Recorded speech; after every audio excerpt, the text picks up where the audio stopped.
Alhamdulillahirabbil alamin. Wassalatu wassalamu ala asyrofil anbiya'i wal mursalin wa ala alihi wa sahbihi rasulillahi ajma'in. Amma ba'du, ya ibadallah, usikum bi nafsi taqwallah la'allakum turhamun. Puji syukur kembali kita turunkan kepada Allah Subhanahu wa taala. Karena alhamdulillah sampai dengan siang hari ini kita masih diberikan kekuatan, kesehatan dan kesempatan sehingga kita dapat hadir di masjid kita yang tercinta ini untuk melaksanakan kewajiban kita yaitu salat zuhur secara berjamaah. Selanjutnya salawat dan salam yang intinya kita sampaikan kepada Allah junjungan kita Nabi besar Muhammad SAW yang telah membawa kita dari alam kejahilan kepada alam yang penuh dengan ilmu pengetahuan sebagaimana yang kita rasakan hari ini. Mudah-mudahan di hari yang akhir nanti kita semua yang hadir pada siang hari ini menjadi ahli penerima syafaat baginda Rasulullah sallallahu alaihi wasallam. Amin ya rabbal alamin. Bapak Ibu, para hadirin sekalian, sebagai landasan untuk kita pada siang hari ini adalah surat Al-Furqan ayat yang ke-63. Bismillahirrahmanirrahim. Wa ibadur rahmanil ladzina yamshuna 'alal ardi hawlan wa iza khadabahumul jahiluna qalu salam. Adapun hamba-hamba Allah yang Maha Pengasih itu adalah orang-orang yang berjalan di permukaan bumi ini dengan menundukkan kepalanya. Dan apabila mereka bertemu dengan orang-orang yang bodoh, mereka mengucapkan kata yang mengandung keselamatan. Bapak Ibu hadirin sekalian, ayat ini menunjukkan kepada kita bahwa dalam kehidupan ini kita tidak boleh menyombongkan diri, membanggakan diri terkait dengan apapun yang kita miliki. Apakah dengan kekayaan kita, dengan harta kita, rumah kita, mobil kita, ataukah juga dengan wajah kita. Tidak boleh kita sombong dengan demikian ini. Karena kesombongan ini menyebabkan kita nanti akan direndahkan oleh Allah Subhanahu wa taala.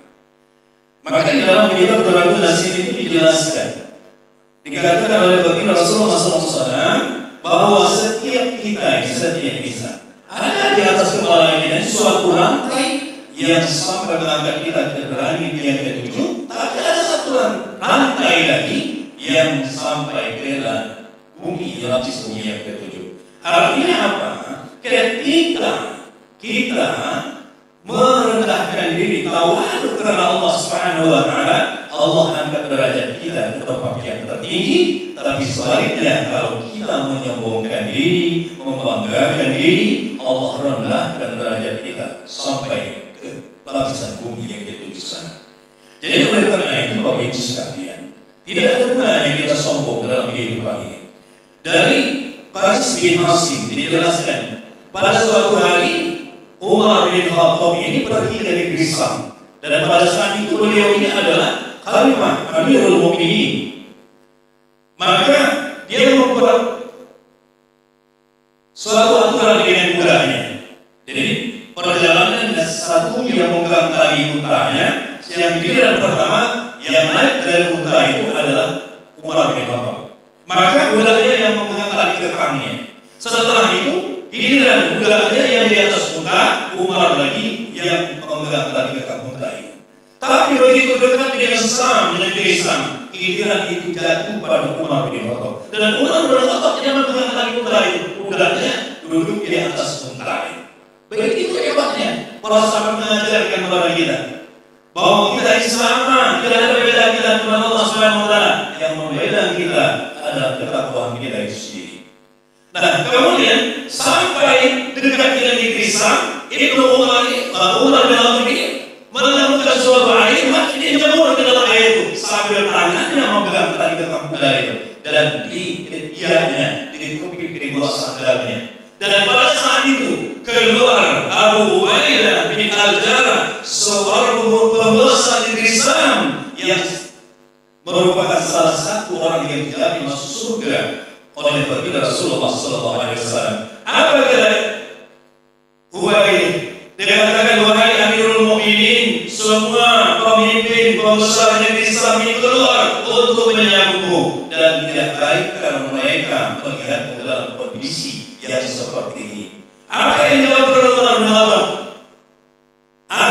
tidak peduli. Kita dimuliakan oleh Islam dan aku tidak peduli dengan apa perkataan mereka. Apa kata orang tidak peduli saya. Nah, oleh karena itu Bapak Ibu sekalian, kita harus sadar. Dan begitu juga ketika baginda Rasulullah SAW hijrah ke Madinah. Sampai di gerbang Madinah, semua orang-orang kaya di Madinah itu menyiapkan, membuat bagaimana supaya Rasulullah tertarik dan menghiasi rumah mereka agar mereka bisa berhenti di rumah ini. Rumahnya bersangkutan. Kemudian begitu masuk ke dalam kota Madinah, maka orang-orang ini bergantungan di pada unta bagi Rasulullah SAW ditarik. Tapi kata bagi Rasul, jangan engkau buka tarik-tarik unta ini, karena dia telah diberitakan oleh Allah Subhanahu wa Ta'ala. Maka unta itu berjalan dengan sendirinya sampai di rumah Abu Ayyub Al-Ansari. Unta ini menunduk bawah dan tunduk. Maka pada saat itu Jibril turun, ya Muhammad, turunlah engkau. Di sinilah. Nah, apa dikatakan Jibril? Ketika orang-orang kaya Mekah ini menghiasi diri, menjaga agar itu sibuk berhenti di tempat mereka. Tetapi Abu Ayyub berkata dalam hatinya, dari mana aku seorang yang fakir, di mana aku bisa mendapat kemuliaan seperti itu, sehingga baginda Rasul berhenti dan mampu singgah di rumah kami.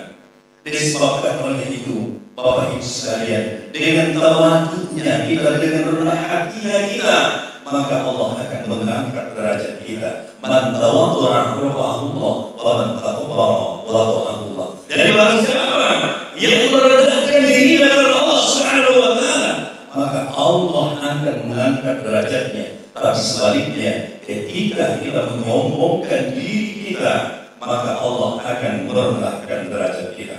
Bayangkan banyak contoh di dalam Al-Quran. Fir'aun mengaku ada Rabbul A'la, itu ada Tuhan yang maha tinggi, tenggelam di sungai Nil. Begitu orang yang sombong ini. Jadi orang-orang yang sombong akan direndahkan derajatnya oleh Allah Subhanahu wa Ta'ala. Maka di dalam hadis yang lain dikatakan, maka Nabi mau dimisal seperti diri tidak masuk ke dalam surga.